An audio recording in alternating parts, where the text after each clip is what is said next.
In my last video, I showed you just how good of a car this Model Y is in handling the winter. But a lot of comments that came out of that video was how well does it handle the cold in general as far as preheating, and how much energy does it take to warm up your car, and what is your efficiency while driving when it is super cold? And right now it is -3 degrees according to the car. It has been colder before that. So I'm going to put it to the test. I am sitting here in a nice toasty warm car because I just got done preheating it for 10 minutes. And did it come up to temperature quickly? Well, let's stop right here and I'll give you a recap of that.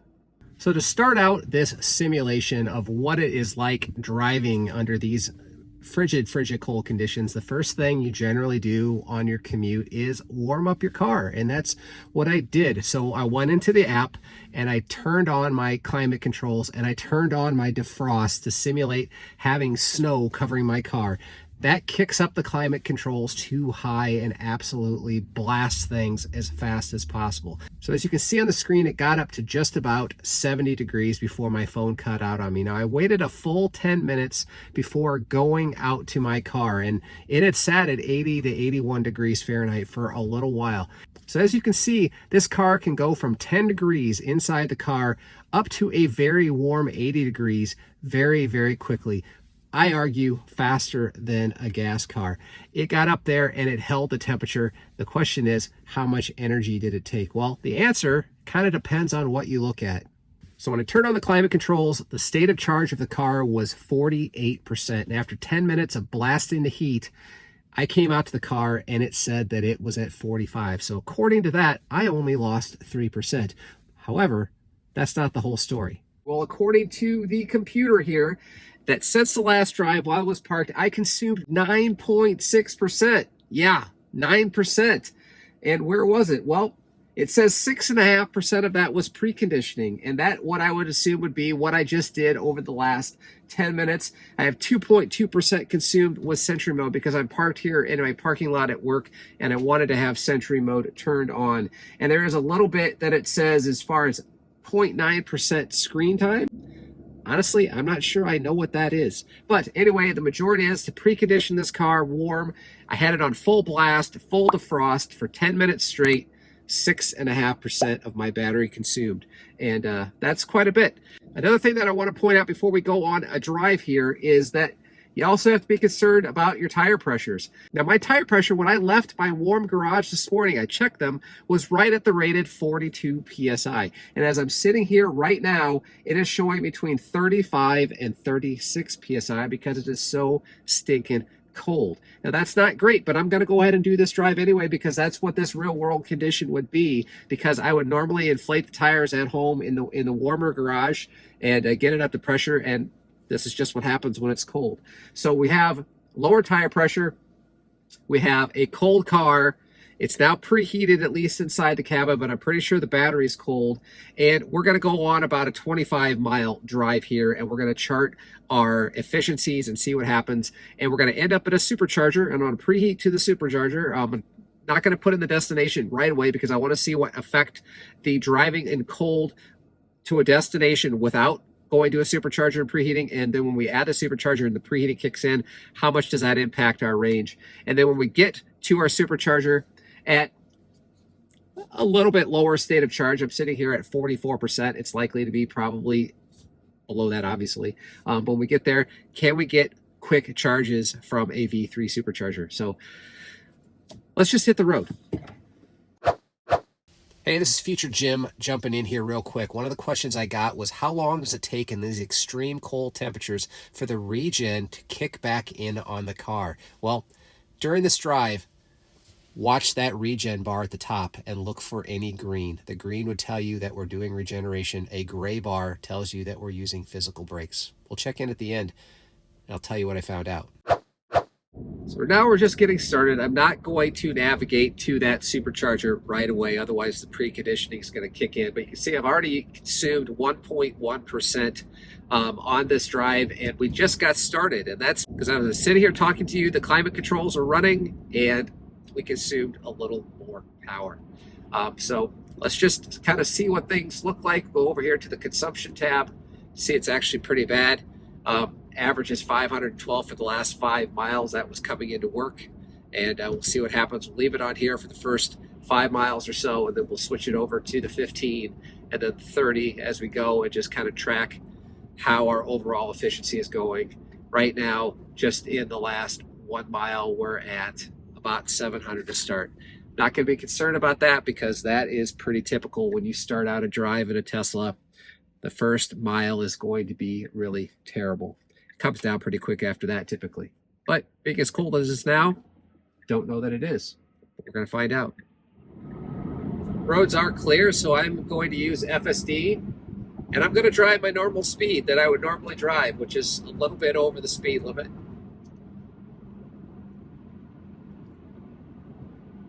Still see that we've got a snowflake icon up there, which should give us an indication that the battery is still cold, even with the 10 minutes of preheat that we did.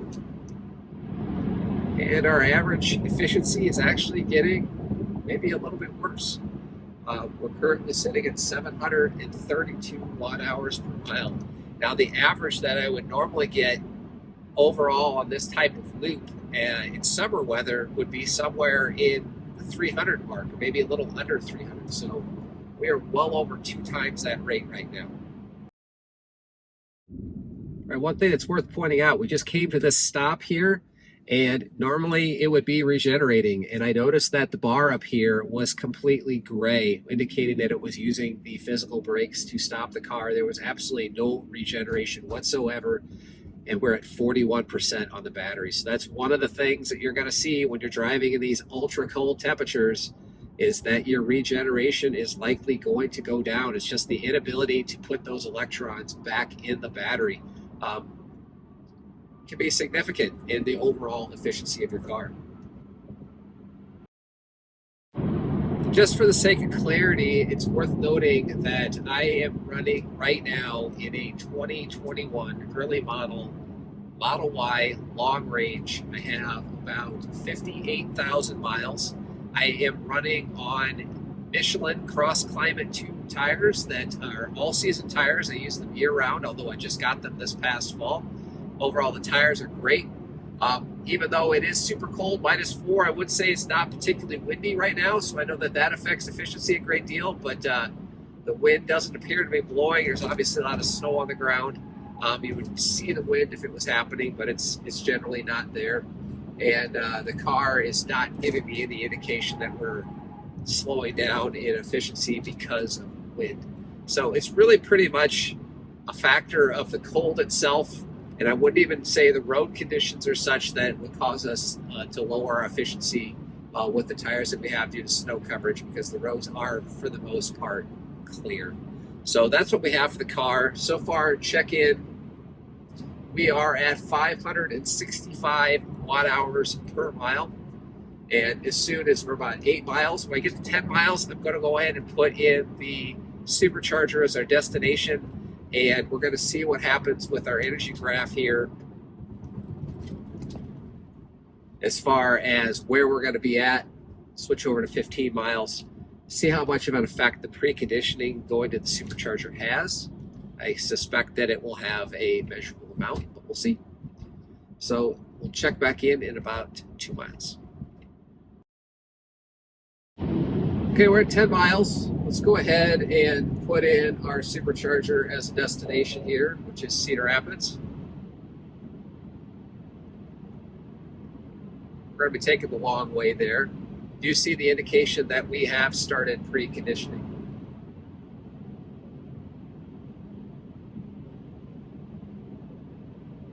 Right before that, we are currently at 566 watt hours per mile on this particular drive. 10 miles in.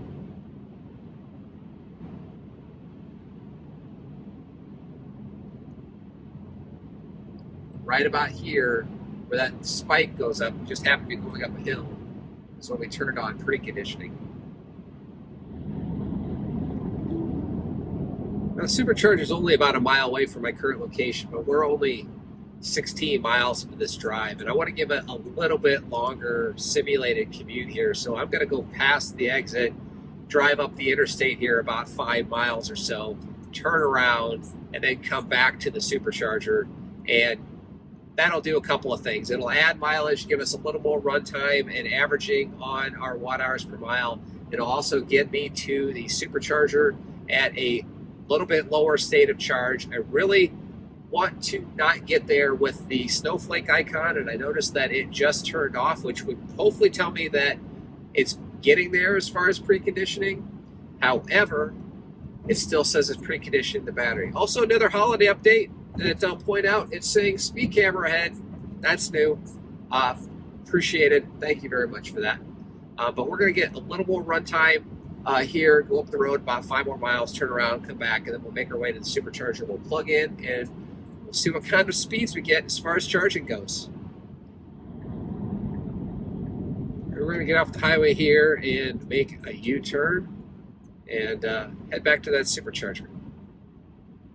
So far, we're at 21 miles, 547 watt hours per mile. So far, the effect of preconditioning, at least in these weather conditions, hasn't been that substantial of a difference from what I can tell in this limited test that we're doing here. Overall efficiency is still quite poor compared to summertime. Last 5 miles, it's saying our average is 485. Last 15 miles, 517, and overall for the trip, 541 watt hours per mile. All right, let's head to that supercharger. Also, for the sake of documentation, I will point out that I am running the climate at 70 degrees Fahrenheit, and I do have the seat heater turned on to full blast because it's cold and I need it. But other than that, it is just everything is set to regular driving conditions. As far as I have standard acceleration, I have hold to stop. I'm not using any sort of off-road mode. Everything is exactly summer conditions. We're approaching our supercharger in a little under a mile, and obviously this isn't a perfect test, and it's very difficult to actually get a perfect repeatable test. But I would say that this is probably a typical test, a typical commute to work where you've got 20 to 30 miles to go, and some of it's highway and some of it's in town, and sometimes you're dealing with slower traffic like this pickup truck right in front of me that is driving super slow just because that's what they feel they need to do in order to be safe. But overall, this is pretty typical. And so we're about 0.6 miles away, and we're currently sitting at 530 watt hours per mile average. I don't expect that number to change much over the next half a mile or so, but we will check in with the final results just before plugging into the supercharger. Go from there. All right, we're coming up to the Cedar Rapids supercharger. It is an 8-stall V3, and it's actually reporting that now one of the stalls is out of order. And I don't know if that's due to the weather conditions or something else. This is a relatively new supercharger, but it's saying that 2D is out. And we will check it out and see if there's anything that would give us indication why it's out of order. All right, well, here's an interesting thing. You can see during the plowing, we got a ton of snow, and that charger is actually completely covered. So we have 1, 2, 3, 4, 5, 6 usable chargers, barely. It might be why it says 2D is out, because that's the one that's covered up. So let's go ahead and back up. We'll get our final stats here. All right, that total trip was 28 miles. 33 minutes long, 539 average watt hours per mile. Heading over to the trip here, we are looking at a total consumption of 15 kilowatt hours for that short leg, which is quite high in the wintertime. So next question is we're at 26%. What kind of charge are we going to get out of this 250? Let's plug in and find out. Let's see if we can get close enough here. Will it stretch? I think it'll stretch. All right, we're plugged in. Let's get inside. Let's see what it's telling us. So what's happening? Well, plugging in, it did take quite a bit of time for it to ramp up. You can see that it actually comes up really slowly, even though we were preconditioning for probably 20-25 minutes. So make sure you plug in your next destination as soon as you can, and the car will probably want to precondition even longer than this particular trip. Now, we peaked out at about 140 kilowatts at under 30% state of charge. Under normal, fully preconditioned state, it should be peaking out much higher than that. So this is what you're going to get when you're in the wintertime. If you don't have enough time to precondition, enough distance to precondition, you're going to be sitting at your supercharger longer. So let's talk about overall range and what is the actual range impact. To do that, let's start with what the EPA rated range of my Tesla Model Y is. And for 2020, it bounced around a little bit, but let's just go with 320 miles, which is what they say. Now, the car never does that, not even in the summertime. If you do the math, in order to get 320 miles from 0 to 100%, I would need to be driving at a watt-hour per mile of 235. And this car has never done that. Historically, this car is closer to the 300 range. That's what it's basically what it's been overall over almost the 60,000 miles that I have. And if you do the math on that, 300 watt hours per mile works out to be a 0 to 100% of only 250 miles. So how does the math work out based on this particular drive? Well, it's not great, because if you do the math, it works out to be about 130 miles. And that's from 0 to 100%. And you never drive from 0 to 100%. If you want to avoid very long high-end charges, you want to stop charging at 80%. And if you want to give yourself a 10% buffer, and in these weather conditions, I definitely think 10% is the minimum. That's a 70% usable range. So what do those numbers shake out? Well, for EPA range, for 70%, you're looking at about 225 miles total. But again, I never get that. And on average, at 300 watt hours per mile, you're down to about 175 miles. And in these weather conditions, a typical 70% range, 10 to 80%, will only get you about 93 miles or so. So you can see that that's cutting it close when it comes to spacing between a lot of superchargers here in the Midwest. So when it gets really cold like this, yes, range does get severely impacted. All right, let's check in on that regen. Did regen kick in at all during that entire trip? The answer is no, it didn't. In these cold temperatures, even with the state of charge getting as low as it did, regen never kicked in, which I found really interesting. And that adds to the overall inefficiency of the car. It's not additive to the numbers that I just showed you, but it does factor in. But overall, our total efficiencies in the wintertime, being that it's -3 degrees, not great. Now, if you're not road tripping, what does that mean? It doesn't really matter, because it means you get home and you're going to plug it in when you get home, and maybe it takes an extra hour at night to charge your car up to where it was before. Big deal. Where it's really going to impact you is when you're road tripping and you're going long distance. And when you're going long distance in conditions like this, plan accordingly. The weather can change. Your efficiencies could get thrown off. You might want to give yourself a little extra low-end buffer.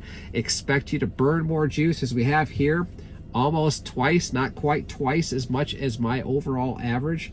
And you're going to have to go deeper into the charge when you are charging, which means you're going to be sitting around a lot longer to charge, which means you're going to be traveling a lot slower.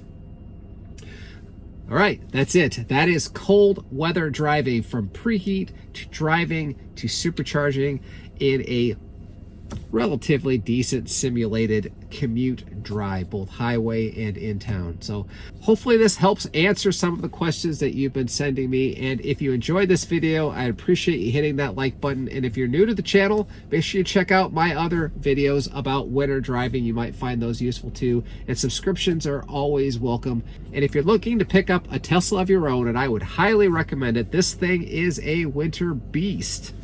Make sure you use the referral link to get some rewards on that purchase. Use any referral link that you want, but if you want to use mine, that would be great. Till the next video, catch you later.